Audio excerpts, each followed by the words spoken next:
సరే ఎంతసేపు యుద్ధం చేస్తాను, చూడాలి కదా 10 తలల పురుగుని, ఏదో 4 మాటలు చెప్పాలి కదా, సరే చూద్దాం అనుకున్నారు. ఈయన్ని పట్టుకున్నారు, కర్రలతో కొడుతున్నారు, తాళ్లతో కట్టారు, ఈడ్చుకుంటూ రావణాసురుడి యొక్క సభామంటపంలోకి తీసుకెళ్లారు.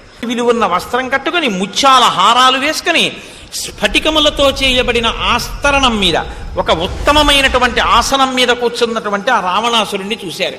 నేను సుగ్రీవుని యొక్క రాయబారిని, రామచంద్రమూర్తి యొక్క దూతని. రామచంద్రమూర్తి ఒకసారి చంపేస్తానని ప్రతిజ్ఞ చేసినటువంటి వాణ్ణి రక్షించడం అన్నది మాత్రం ఎవరికీ సాధ్యం కాదు. మండిత విస్ఫులింగ విషమ జ్వలితానల కీలలు వబ్జ గర్భాండము నిండ రామ వసుధాదిపుడేశుడు వజ్ర సాధన ఖండిత పంక్తి కంట కడకంట పురాంతక శైలచాలనొద్దండ బల ప్రచండ పురదండ విఖండన చండకాండముల్. రామచంద్రమూర్తి వచ్చి తన బంగారు కోదండాన్ని నిలబెట్టి అక్షయబాణ తూణీరములలోంచి బాణములు తీసి వింటినారికి సంధించి విడిచిపెడితే తళ్ళు తలమనేటటువంటి మెరుపులతో లంకాపట్టణపు ఆకాశాన్నంతటినీ కమ్మేసి రాక్షస సంహారం చేస్తున్నప్పుడు రావణ నీకు దిక్కన్నవాడెవరు ఉండడు, నిన్నెవ్వడు ఆదుకోలేడు.